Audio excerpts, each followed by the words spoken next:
Welcome back to SportsLine. SEC Media Days continue in Hoover, Alabama. That's where we find our good friend Adam Sparks, who covers Vanderbilt athletics for the Tennessean. Adam, good evening. Thanks so much for being on with us tonight. Hey, no problem. Good to be on. You know, it's funny. We were showing some of what Nick Saban had to say today. He had a couple of media press conferences today. We showed the pretty tame side of it. Things got a little heated between him and Paul Feinbaum on a live hit for the SEC Network, I believe, in between sessions, talking about the whole Cam Robinson situation. And you were just telling me off the air that you were like right there, just a few feet away from that whole exchange. Yeah, it's funny. All week we've been kind of stationed on the opposite end of that ballroom. The way they have is they have the SEC Network set there, and then the whole ballroom, which is the main media room for reporters behind them. I had been on the opposite side all week. Actually lost my seat to another reporter this morning. So we moved over in the corner, which is immediately in front of that set, and so, or I guess behind that set off camera. And so when that went on, we all kind of turned around. What went on the air, we all kind of turned around and looked and said, what's going on here? And then they went to commercial, and Saban put his finger, and this was not on the video that I saw on Twitter that people put up. I think they jumped in right toward the end of it, but he started putting his finger up in Feinbaum's face, slapped the table a few times, and it got pretty heated and pretty entertaining, to be honest with you. Well, Adam, I mean, you know, you can kind of look at both sides of it, I think. You know, Feinbaum's basically saying, why don't you suspend these players for the USC game? Saban's saying these guys weren't charged with anything. I shouldn't have to, you know, try them in the public and discipline them in the public. So, obviously, you got two hard-headed guys, right? And Feinbaum and Saban going at it, but two guys that I believe have a lot of respect for one another. Yeah, I think they do, and I think part of that was it was something building. There's a sense that Nick Saban has maybe been soft on some of that discipline with players in the past, and I think I would say Saban probably feels like Feinbaum has been overly critical in the past of similar situations. So it was going to kind of boil over, I think, one way or another.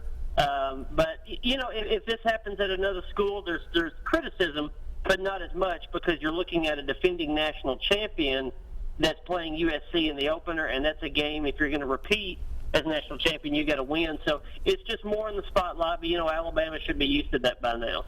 No question about it. You know, Adam, I've actually yet to cover SEC Media Days. It's always fallen on my days off, work-wise and schedule-wise and stuff like that, but I have covered a couple of Super Bowls. I've covered the NHL Stanley Cup Finals. I've covered the NCAA Final Four. I've covered 2 Super Bowls. It seems like SEC Media Days, with the media coverage that this event has gotten, has grown and grown over the years to where it could rival one of those major events I just spoke about. Yeah, I think it's similar. You know, it's become, it's changed in the past few years, I think, to, it used to be more of a reporter-driven, you know, beat reporters like myself and those kinds of things.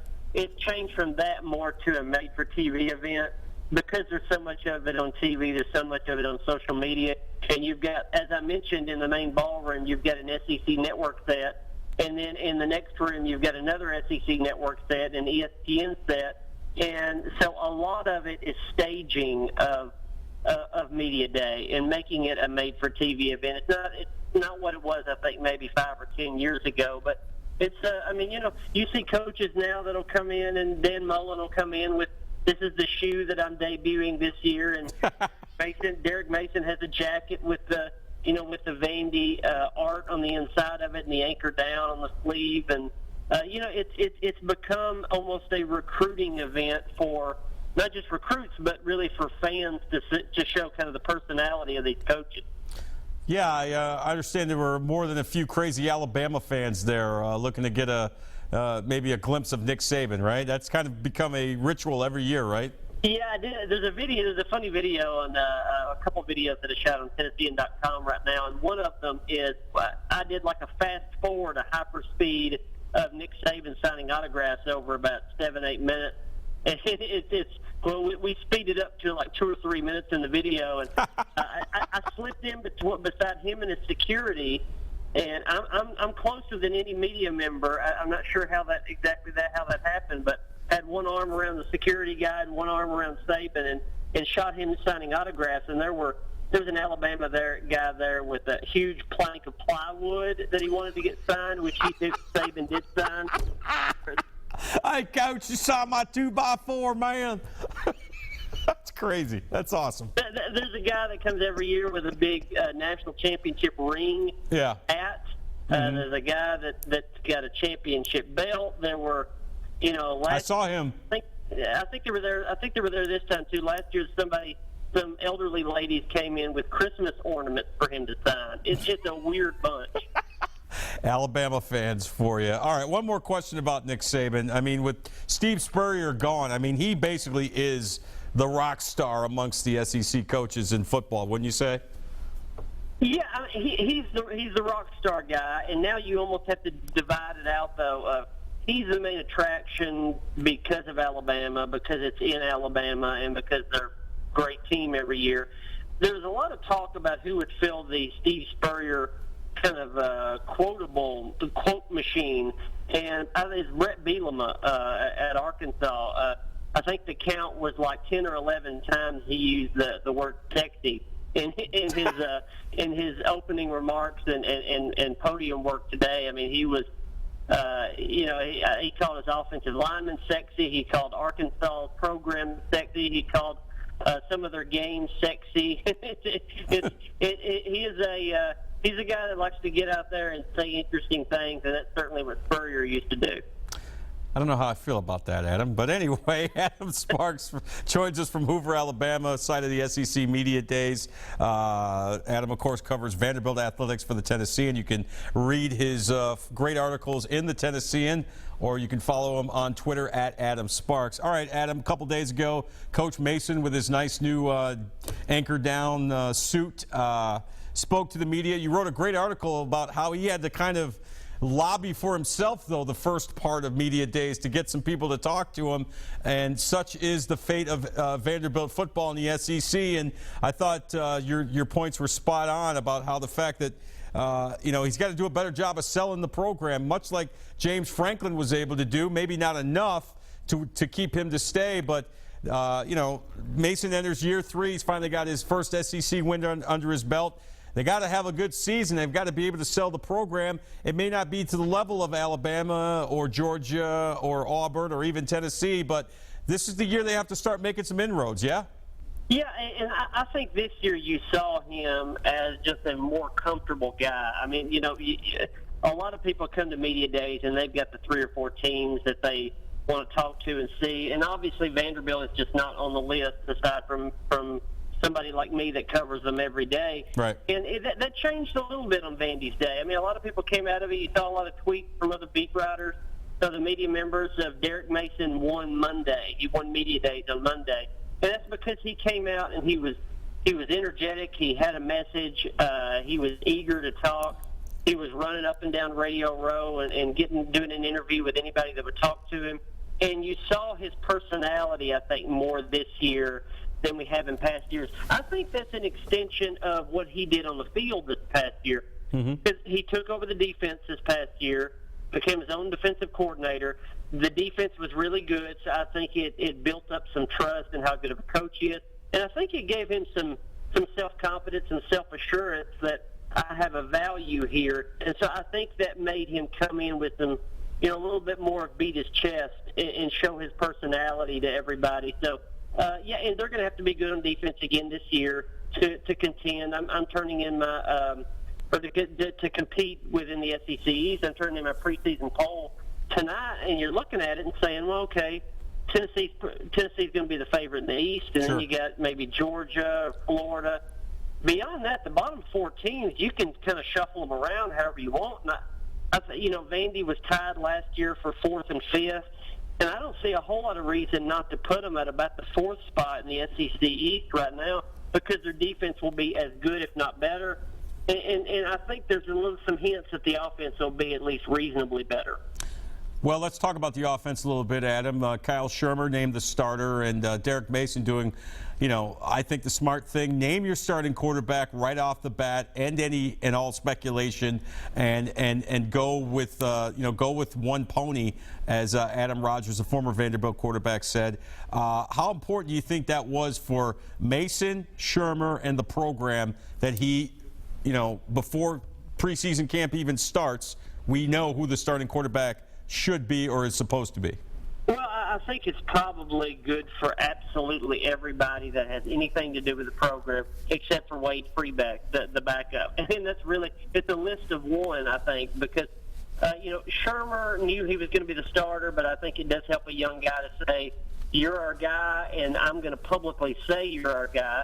It's good for the team because they all knew it. I think they let spring all knowing that Kyle Shermer would be the guy, but it's nice for it to just be out there. It's good for reporters like me, so we can go in and don't have to ask for time.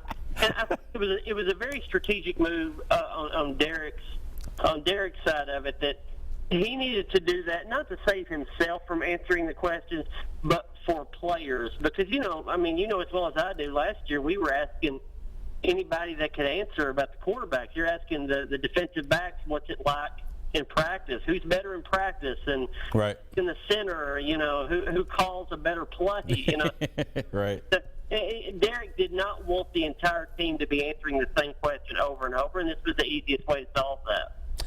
We'll get you out of here on this. You kind of let the cat out of the bag. You are presenting your votes for the SEC East. Tennessee is going to be a popular pick. They should be the top pick when all the preseason predictions come out. When you look at Tennessee, and I know you cover Vanderbilt, but I'm sure you keep an eye on Tennessee. When you look at Tennessee, it seems like the biggest problem for them has been able to push the ball down the field in the vertical passing game. Their offensive and defensive lines have improved a lot. Jalen Hurts is a stud running back. Dobbs is about as good as you'll find in the SEC at quarterback. But it seems like they need to be able to, push the ball downfield a little bit more, and their defense needs to come up with more stops in critical situations. Do you see more of that this year? Yeah, I think when you look at the SEC East, Tennessee's going to be picked at the top for two reasons. One, they have the best roster. They have a good enough roster to win that division. Mm-hmm. Two, nobody else does. Georgia's pretty good, but they've got a lot of injury issues, especially at running back. They don't have a quarterback like Tennessee does, right? Proven quarterback. And everybody else below that, I just don't see winning the East. Tennessee is at the point now where they have a talented enough roster that you can nitpick a little bit. And I think it's a good thing for a team when that's all you can do. And the nitpicking is, you got to be more dynamic on defense and takeaways and big plays. I think they were solid enough last year, but they need to add that to be a championship-type team. And on offense, the nitpicking is mostly with Josh Dobbs. Some people think he could be a Heisman Trophy candidate if they're a contender in the SEC.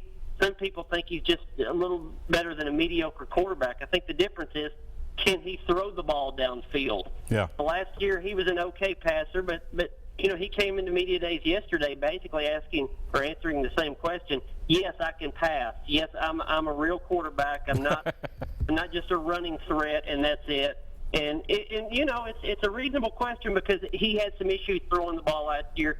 If he improves his passing this year, they not only win the East, but they've at least got a little bit of a chance to make a run at the whole thing. One word answer for you, Adam. We'll get you out of here on this. Alabama wins the West? Yes. All right. Thank you so much for joining us, Adam. Great work down there in Hoover, and we'll talk to you throughout the season. All right. Good deal. Have a good night. All right. That's the great Adam Sparks from the Tennessean joining us. Make sure you're checking him out. Follow him on Twitter at Adam Sparks. When we come back, we're going to talk some golf. The British Open just hours from getting started. We're going to talk with our buddy Virgil Herring, PGA Tour or PGA teaching professional, we should say. Who's the favorite to win across the pond at the Open Championship? We'll find out next. Stay with us.